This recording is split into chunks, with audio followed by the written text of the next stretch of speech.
And now it's my honor to introduce Kathy Fox, Chair of the Transportation Safety Board of Canada. Chair Fox began her career as an air traffic controller for Transport Canada, working at 4 towers as well as the Montreal Air Control Centre. In 1996, she transferred to NAV Canada as the Director of Safety and Quality and became Director of Air Traffic Services in 1999. In 2003, Fox took on the role of Vice President of Operations for NAV Canada's Operations Group. She retired from NAV Canada in 2007 and was appointed later that year to serve as a member of the Transportation Safety Board of Canada. She was appointed to chair of the board in 2014, renamed to that position in 2018, and reappointed to serve as chair again in August of this year. As a recipient of the 1999 Transport Canada Aviation Safety Award, Fox was inducted into Canada's Aviation Hall of Fame in 2016 and into the Women in Aviation International Pioneer Hall of Fame in 2018. Chair Fox holds a Bachelor of Science degree and a Master's degree in Business Administration from McGill University, as well as a Master of Science in Human Factors and System Safety from Lund University in Sweden. Please join me in welcoming Transportation Safety Board of Canada Chair Kathy Fox.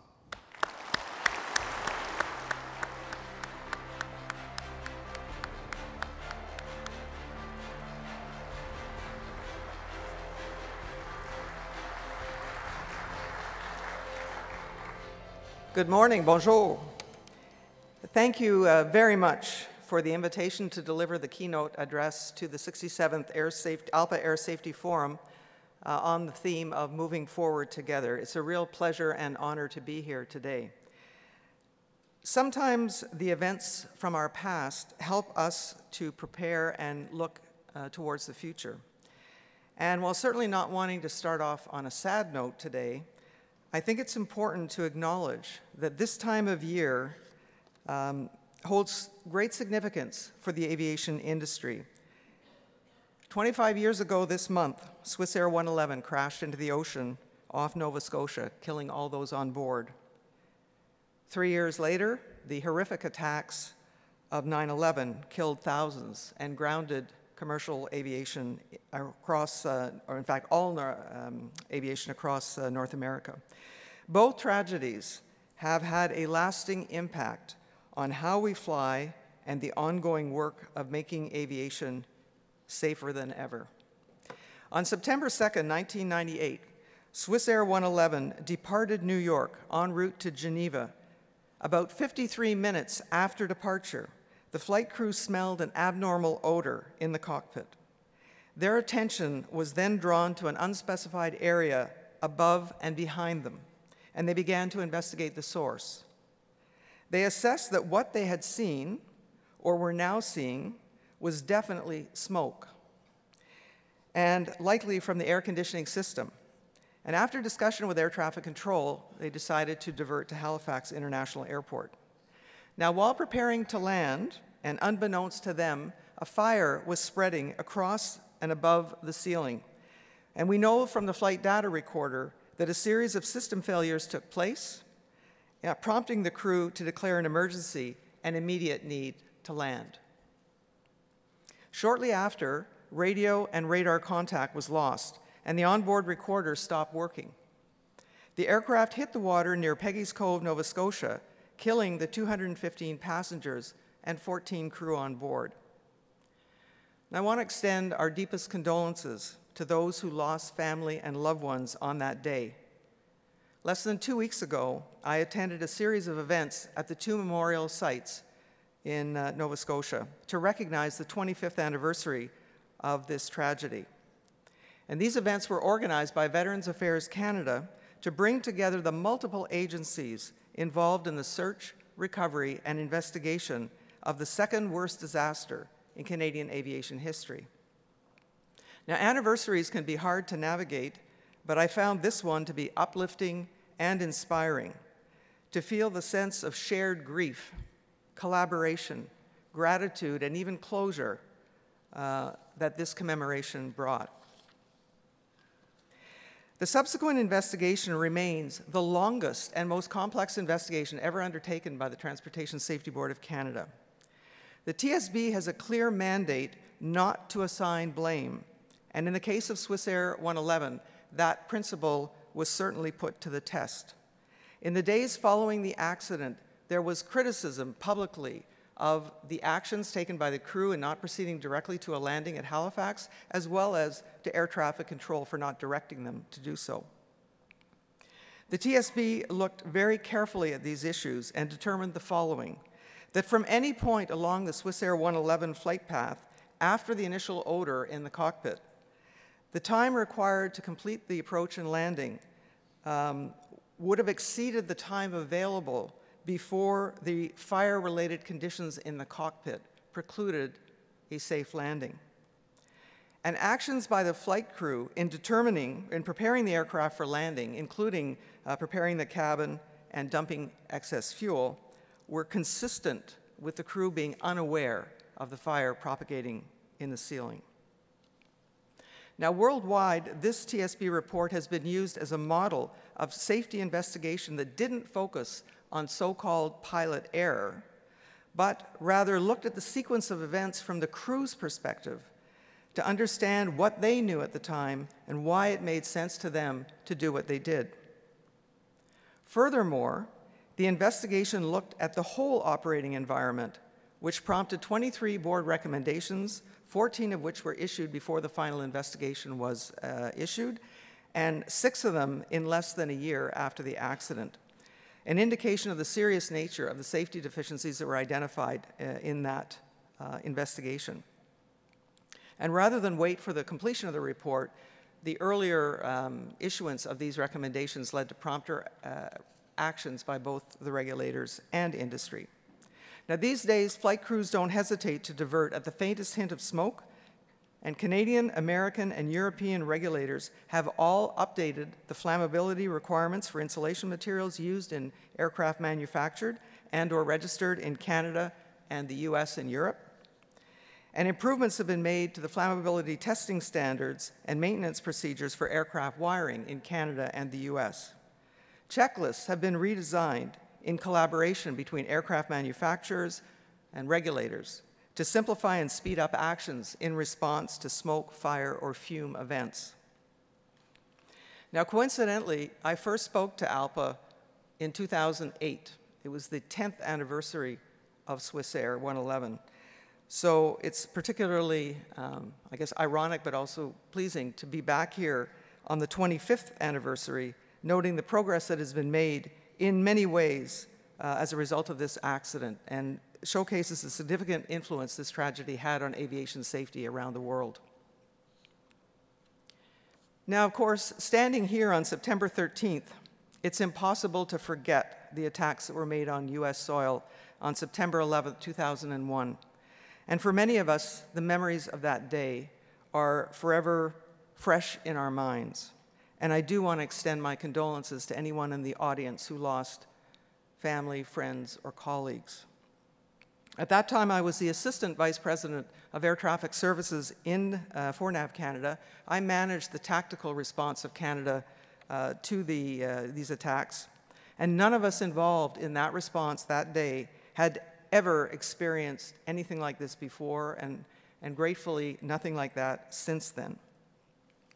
Next slide, please. Then, 3 years ago, came COVID and shut down all of global travel. Now, arguably, the economic impacts of the COVID pandemic had deeper and more significant and longer-lasting impact on aviation than even what happened following 9/11. But one thing I learned from living through both events is it's much easier to shut the commercial aviation system down than it is to start it up again.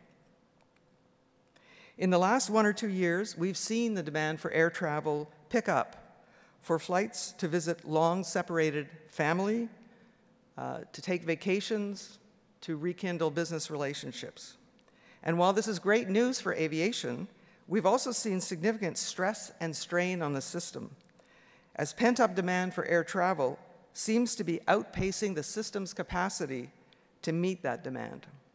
And when I talk about system capacity, I'm not just referring to airline capacity, but also to air traffic control, airport infrastructure, and associated support services from baggage handling to security. And the challenge will be to grow that capacity back and then progress while still achieving the high safety performance that the aviation industry had enjoyed prior to the pandemic. Next slide, please. Now, in my final year as chair of the TSB, I find myself looking forward at what may come next, at what challenges the aviation sector will face in the future, and how best to meet them. And that's not always easy for a safety investigation, an agency like the TSB.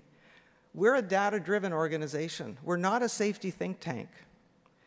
And so by our mandate, we rely on reported occurrences to conduct our activities. And we are, by mandate, a reactive or responsive organization. But we recognize the importance of keeping an eye on what's happening in the industry, and so we remain positioned to understand and adapt to emerging trends.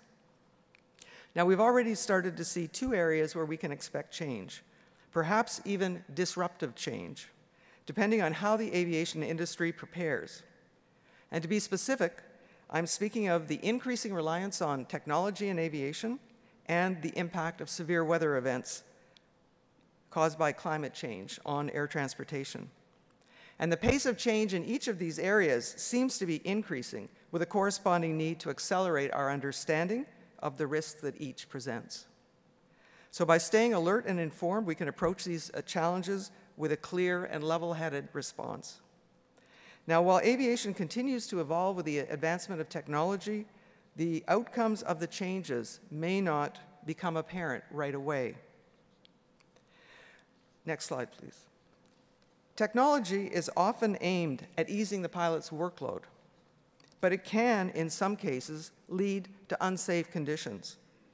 Aircraft are becoming increasingly automated, and the assumptions made in the development of automated systems are an important part of how or if safety can be maintained. I think of the MAX 8 accidents, which illustrate the need for aircraft designers to think not just about aircraft performance and efficiency, but how the flight crews understand and interact with these automated systems. We've seen how loss of control in flight has sometimes resulted from automation confusion and the nature of the pilot-machine interface. And it's important for pilots to understand what the instruments and monitors are telling them and what the automation is doing, rather than blindly trust it to resolve the issue. And so, for that reason, yes, 2 well-trained, qualified crew in the flight deck are better than 1.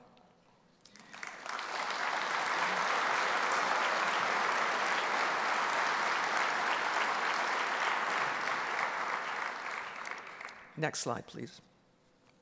Another technological development has been forcing regulators and industry to play catch-up in what is becoming increasingly busy airspace. The proliferation of RPAS is increasing the risk of collisions with aircraft, and we've already conducted 2 investigations involving collisions between aircraft and RPAS. Next slide, please. The first investigation involved a 2017 collision between an unidentified drone and a Beechcraft King Air 100 on approach into Quebec City Airport.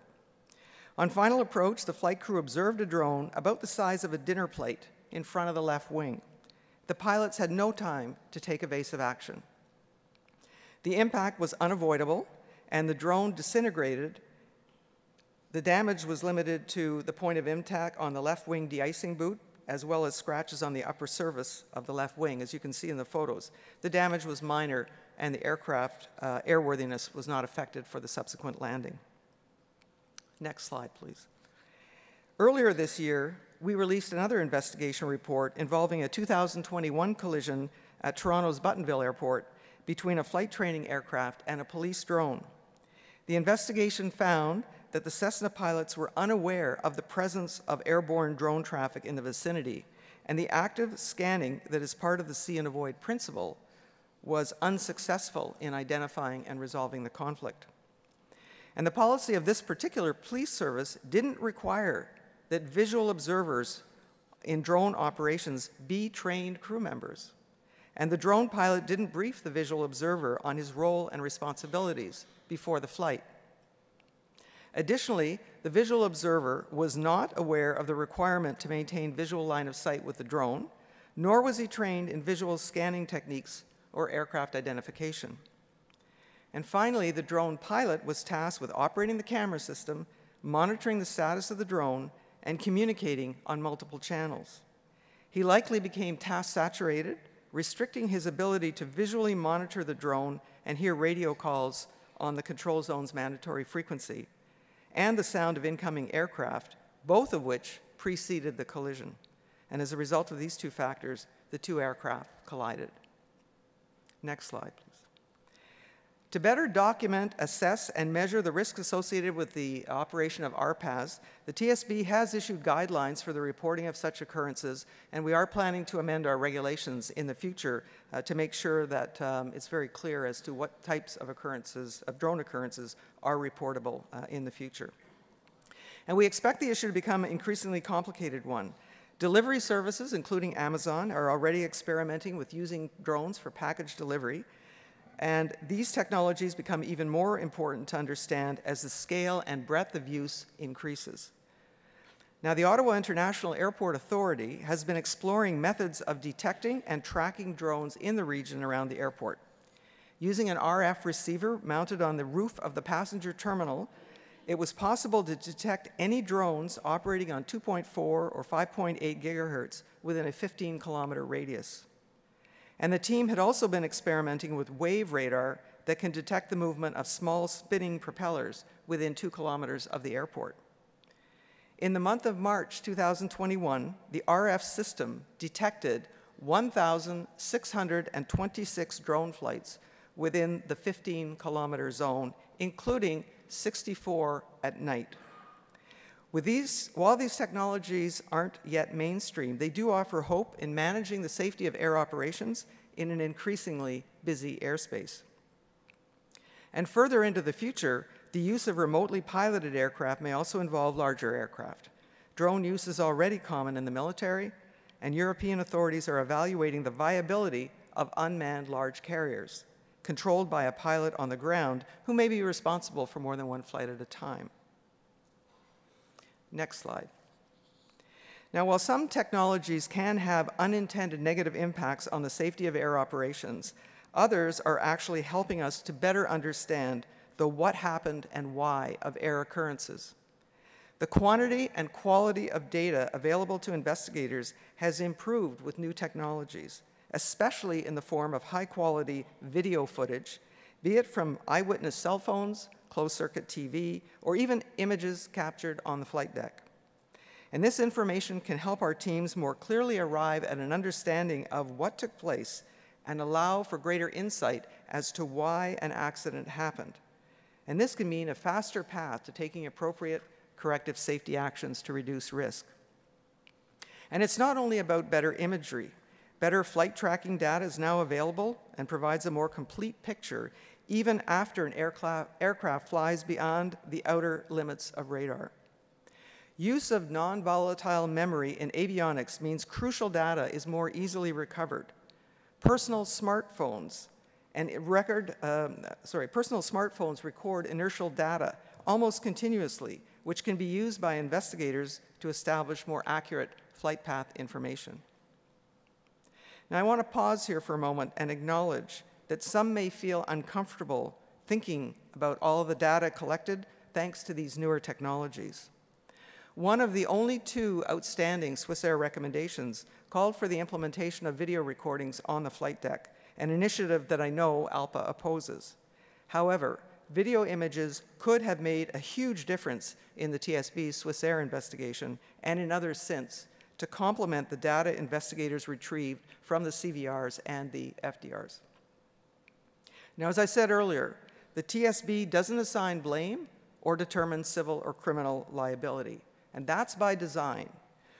We know that people are more willing to speak to our investigators openly when they know the information that they provide can't be used to implicate them.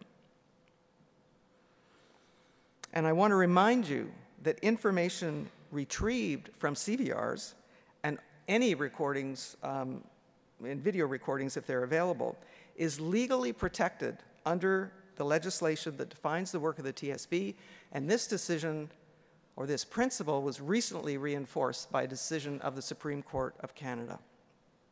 Next slide, please.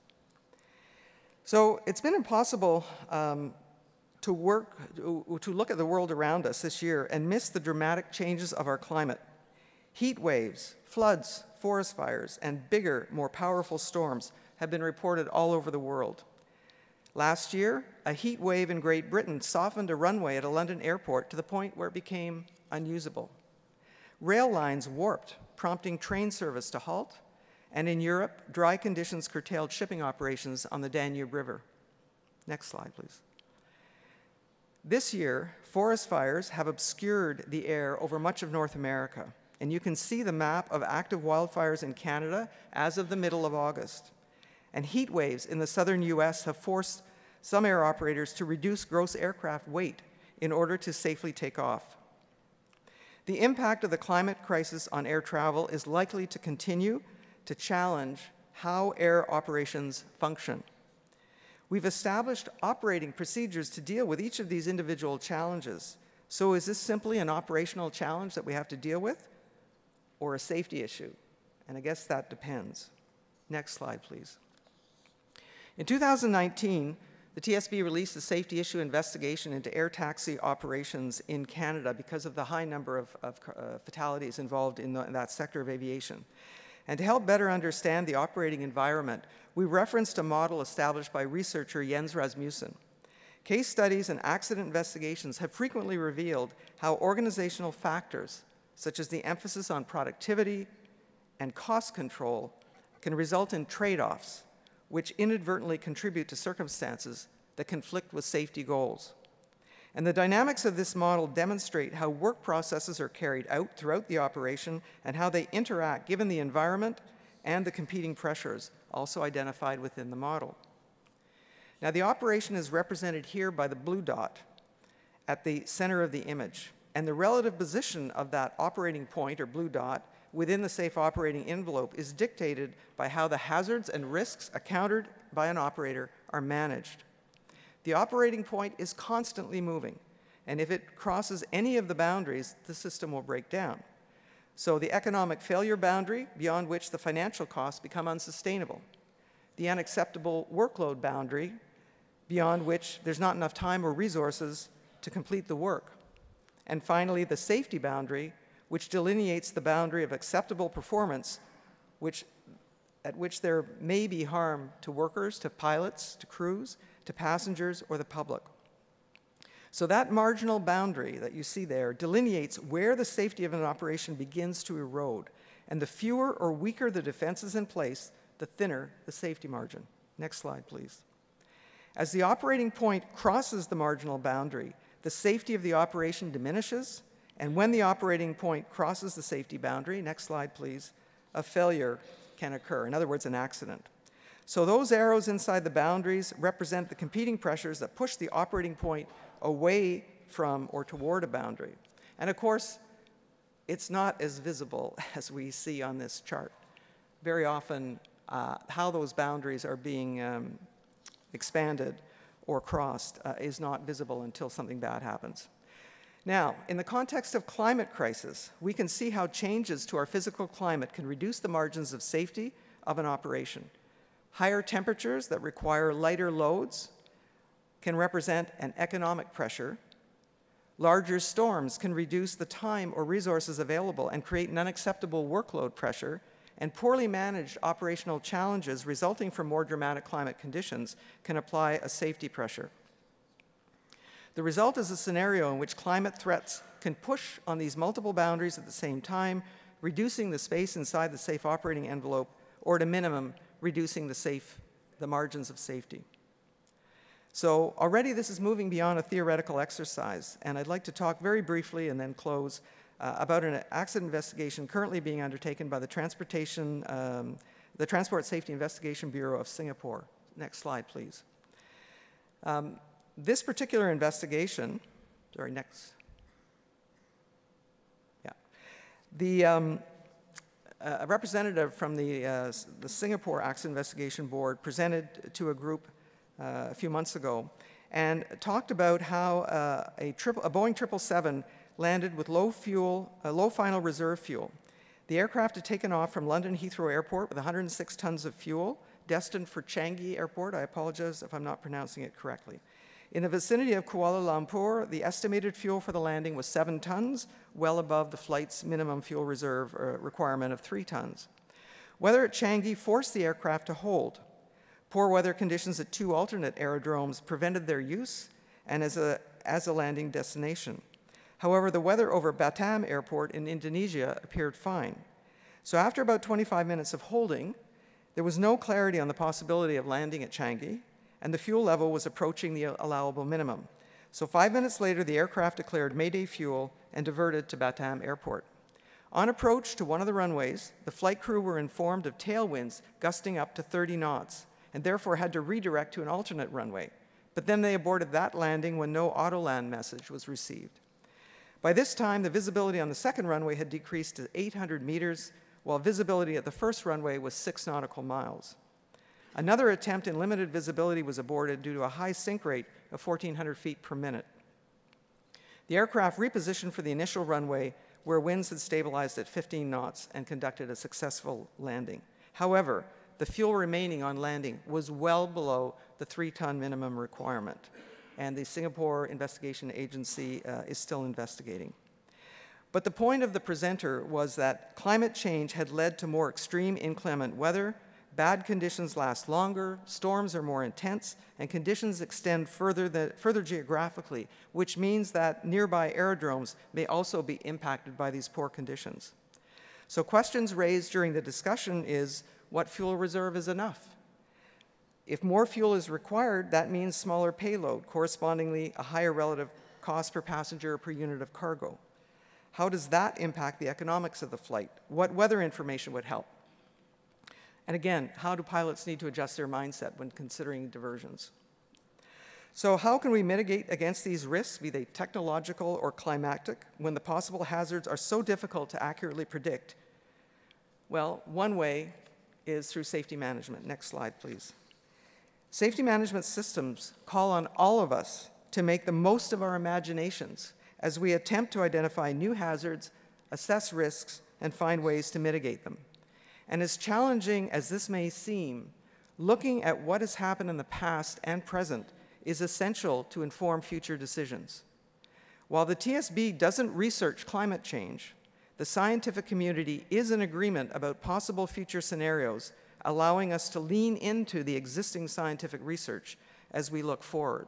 So I encourage each of you to consider how your airline's SMS might help to identify risks in your operation or not before they happen, allowing a more proactive approach that could save lives.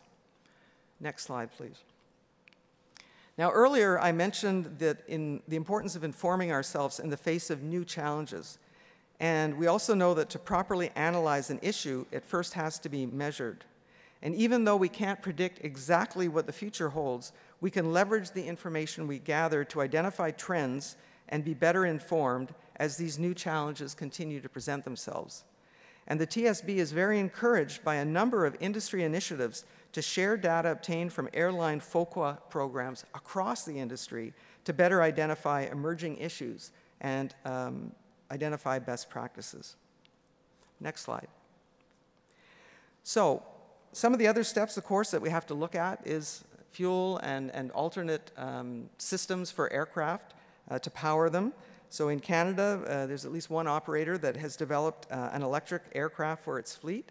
And general aviation pilots are also looking at supporting climate research by flying with cameras and providing their data to NASA and NOAA, which can help to, again, inform better decision-making for the future.